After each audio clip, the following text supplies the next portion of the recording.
ये special female prison है। न केवल कैदी सभी सुंदर और आकर्षक हैं, बल्कि वार्डन और गार्ड भी सभी खूबसूरत महिलाएं हैं। कहा जाता है कि यह पुरुषों का स्वर्ग है, लेकिन यह महिला कैदियों के लिए मानव जेल है। वे हर दिन डर में रहते हैं। थोड़ी भी अवज्ञा करने पर वे महिला ट्यूटरों के गुस्से निकालने का साधन बन जाते हैं। शरीर को इतनी बुरी तरह पीटा जाता है कि चोट लग जाती है। अगर शरीर कमजोर है तो उसे सीधे जलते हुए भट्ठी में फेंक दिया जाता है। इतनी उच्च दबाव में महिला कैदी केवल सांस रोक सकते हैं और अपनी जिंदगी निगल सकते हैं। वे डरते हैं कि दुर्भाग्य उनके सिर पर आएगा। बेला को उम्र कैद की सजा मिली। जैसे ही वे दरवाजे में कदम रखती हैं, वे महिला कैदियों की शक्ति महसूस करती हैं। वे अच्छे से घुल मिल जाते हैं, लेकिन चुपके से उनके अपने रहस्य होते हैं। उदाहरण के लिए, शांत दिखने वाली बेला चुपके से अपने बॉयफ्रेंड को पत्र भेजती है, लेकिन यह बॉस द्वारा चुपके से पकड़ लिया जाता है। वह पलटकर ट्यूटर को छोटी रिपोर्ट देती है। जब सभी बाहर काम कर रहे होते हैं, बेला को अचानक ट्यूटर द्वारा बुलाया जाता है। उसके शरीर में छिपा पत्र सीधे खोजा जाता है। हालांकि कोई ठोस सबूत नहीं था, फिर भी वार्डन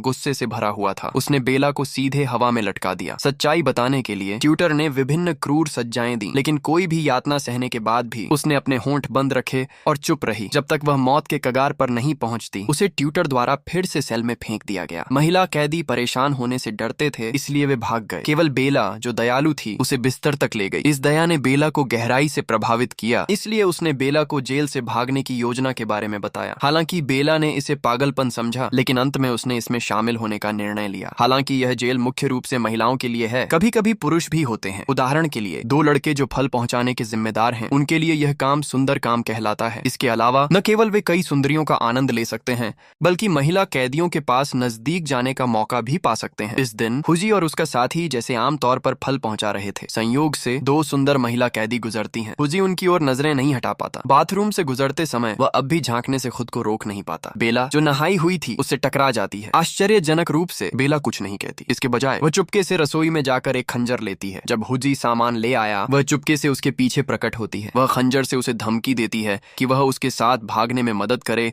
और वादा करती है कि सफल होने के बाद वह उसका अनुसरण करेगी। अप्रत्याशित रूप से यह दृश्य ट्यूटर द्वारा देखा जाता है। हुजी समझ जाता है कि यह ठीक नहीं है और भाग जाता है। बेला इतनी भाग्यशाली नहीं थी। जब उसे संगरोध कक्ष में ले जाया गया, वह भयानक यातना सहती है। हालांकि यह मुठभेड़ बेला की इच्छा को मिटाती नहीं है, बल्कि भागने का उसका संकल्प और मजबूत कर देती है। जेल के आसपास खड़ी सुरक्षा है। भागना आसान नहीं था। एकमात्र आशा यह सामान्य लकड़ी का दरवाजा था। हालांकि दोनों की ताकत बहुत कमजोर थी। उन्हें अधिक मदद की जरूरत थी, इसलिए बेला ने बॉस ब्लैक सिस्टर को चुनौती दी। केवल अपनी सुपर शक्ति दिखाकर ही वह अधिक बहनों को शामिल करने के लिए आकर्षित कर सकती थी। हुजी ने स्थिति पर ध्यान नहीं दिया और दलदली इलाके में भयंकर लड़ाई शुरू कर दी। जीवन और मृत्यु